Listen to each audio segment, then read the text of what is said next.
Nell Gwyn had a very difficult childhood. She was raised by an impoverished single mother and was even sexually exploited from a young age. Despite this, she had a wonderful personality and even managed to find her calling on the stage. Thanks to her looks and charm, she not only managed to win the hearts of the people, but also of the English monarch. Because Nell had her horoscope cast, it is believed she was born on the 2nd of February 1651, probably in London or Oxford, though this is disputed.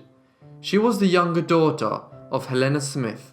Her father is unknown, but there is evidence to suggest it was possibly a royalist army captain named Thomas Gwyn. We don't know if her parents ever married, but we do know Captain Gwyn ended up in debtor's prison in Oxford. After Nell's birth, Helena moved back to London, taking her 2 daughters with her. Neither Rose nor Nell were educated and couldn't even write their names. Helena was a drunk and ran a bawdy house near Coal Yard Alley in Covent Garden, where her girls poured drinks to customers and may have even worked as child prostitutes. Nell also worked selling oysters and cinders, becoming a real-life Cinderella. When the monarchy was restored under Charles II, after the fall of Oliver Cromwell, one of the first things he did was reinstate live theatre, which had previously been banned by Cromwell. Charles established the Theatre Royal in Drury Lane as his own company, which was run by Thomas Killigrew. Charles II was the first king to actively attend the theatre. As part of the enterprise, he licensed the theatre to allow women to act women's parts, where they had been played by men before. This allowed women to have a genuine occupation as actresses. In 1662, Nell became the mistress of a man named Duncan. She soon tired of him though, but not before he got her a job selling oranges to the crowd at the theatre in Drury Lane. After about a year of selling oranges, Killigrew noticed Nell with her delightful, fun personality and ability to mock the actors. So, he introduced her to 2 actors in the company, John Lacey and Charles Hart, who immediately began to train her. She soon had an affair with Hart that was followed closely by the London population. By November 1664, Nell was acting, and by the following April, she was a household name in London. Most actresses of the time were dark-eyed and dark-haired. Nell was different because she had red hair and hazel eyes. She was very proud of her dainty feet and pretty ankles, and never missed a chance to show them off. The diarist, Samuel Pepys, wrote volumes about Nell, and it's because of him we know so much about her. Nell didn't care for serious, dramatic or heroic roles. She loved to swear and really excelled at comedy, as if she was born to play it. In June of 1665, bubonic plague raged in London, and the King's Court was moved to Oxford. As a result, theatres closed, and actors and actresses were also called to Oxford. For the next 18 months, we don't know Nell's whereabouts or what she was doing, but Thomas Killigrew was making extensive improvements to the theatre in Drury Lane during the break. However, from the 2nd to the 6th of September 1666, the Great Fire of London demolished much of the city. The theatre finally reopened in October, and Nell was back on stage. In March of 1667, Charles was at the theatre when Nell made her debut in the play Secret Love or the Maiden Queen. Nell caught the eye of the Duke of Buckingham, who immediately came up with a scheme. He wanted to tempt the king with the fascinated Nell Gwyn in an effort to lure the king away from his dominating, long-term mistress, Barbara Castlemaine, Duchess of Cleveland. After this, Buckingham appointed himself as Nell's manager. It wasn't long until the king asked for Nell, but she demanded £500 for the trouble of becoming the king's mistress. Charles refused to pay. Nevertheless, she did later receive invitations to star in court performances. Soon, Nell and Charles were getting on famously. She didn't become his mistress right away, preferring to be friends first and continuing her acting career.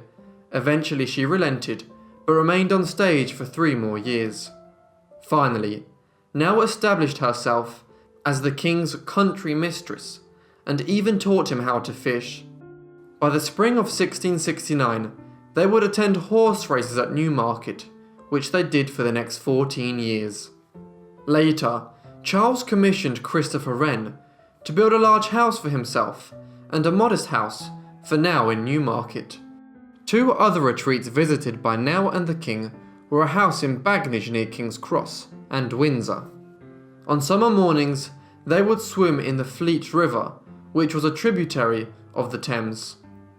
In 1669, her acting career was beginning to wind down, and during the summer, she saw more and more of the king. It was during this time that Nell became pregnant with her first child by the king. The baby boy, also named Charles, was born on the 8th of May, 1670. From the time of the fall of Barbara Castlemaine to the coming of Charles's next demanding mistress, Louise de Querouaille, in 1670, Nell was Charles's main mistress. Previously, Louise had been in the employment of Charles's beloved sister, Minette, but this ended when Minette died after the secret Treaty of Dover had been signed between Charles and Louis XIV of France. Charles had met Louise during the secret negotiations and requested that she come to England. Louise was to become Nell's greatest rival for the king's affections. She was something of a snob and was easily irritated with Nell, yet Nell took great delight in outwitting and humiliating Louise. Both women were unique and seemed to satisfy Charles in different ways. 4 months after the birth of her first child, Nell was back on stage. She then moved into a small rented house in Pall Mall. Unfortunately for Nell, even with the birth of a child, the king was not forthcoming with benevolent gifts. Despite this, she remained near Whitehall, where the king was. At the same time, he gave his former mistress, Barbara Castlemaine, titles and huge sums of money. He also moved his wife, Catherine of Braganza, into Somerset House. Now, Louise and Nell could share the king to everyone's entertainment. Nell's return to the stage was successful. She loved to end the show by reciting the epilogue and then dancing a jig to the delight of the crowd. Even though Nell threatened to keep acting, it appears she didn't return after 1671. She retired at the age of 21 after a spectacular and dramatic career. Shortly thereafter, she moved into a splendid house at 79 Pall Mall. It was originally leasehold, but Nell persuaded the king to give it to her outright a few years later.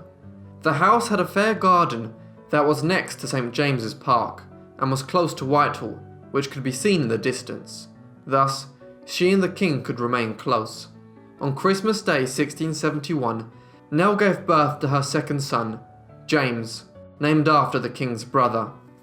In time, Nell's home at 79 Pall Mall became her own salon. She wasn't interested in politics, so she invited those she liked and who amused her. She had music, skits, card playing and gambling, soirees and supper parties. After the parties, her guests would usually end up rambling in St. James's Park. Her most magnificent possession was her bed.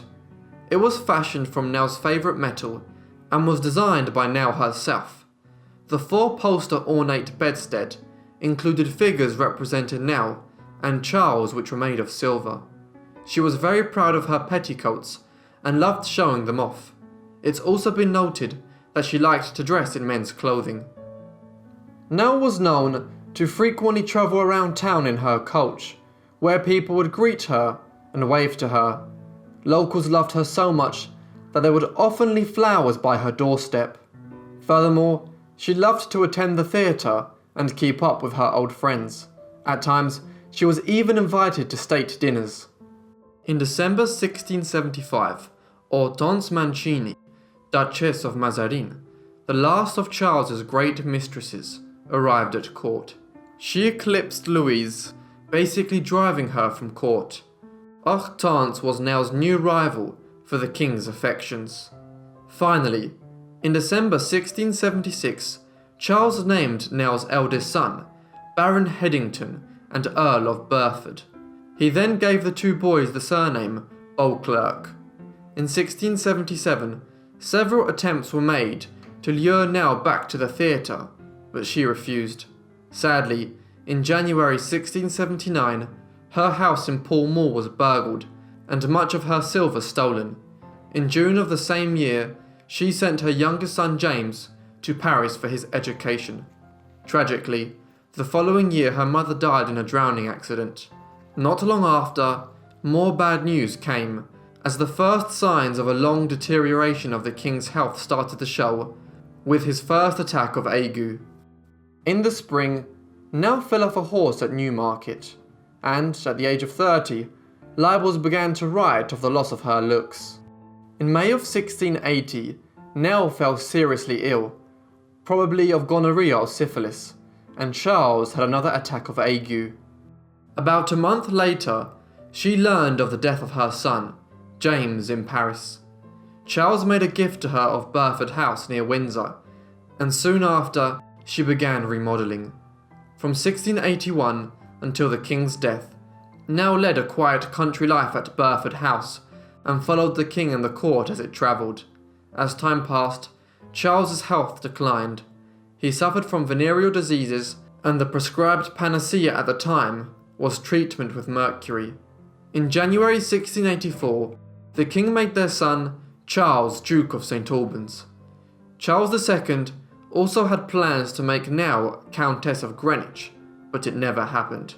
In January of 1685, Charles became fatally ill and died on the 6th of February, aged 54. Nell was at a complete loss emotionally and financially. Fortunately, King James II obeyed his brother's deathbed wish, let not poor Nelly starve, and finally gave her some income, which paid off most of her debts. After this, Nell lived on quietly. However, about a year later, she became ill and suffered from 2 strokes, which left her paralysed on one side. She passed away on the 14th of November, 1687, aged just 37, from venereal diseases. The funeral took place on November the 17th, at St. Martin's, before a packed crowd. The majority of her estate went to her son. Nell's will also conveys her charitable side, as she left £100 to be distributed to the poor, and £50 to release debtors from prison every Christmas. Throughout her life, Nell always remained faithful to the king. He was her greatest friend. Over the years, many novels, stage works, television series and films have portrayed her life or taken inspiration from it. Thank you everyone for watching that video on Nell Gwyn. If you enjoyed, why not leave me a like and a comment down below. And if you're new, why not subscribe? Make sure to have notifications turned on to get all my videos as soon as it uploads. If you have any suggestions, please leave me a comment or send me a message to my Instagram or even an email. Both can be found in the description. And anyway, that's all from me. So I'll see all of you in the next Forgotten Life. Thanks!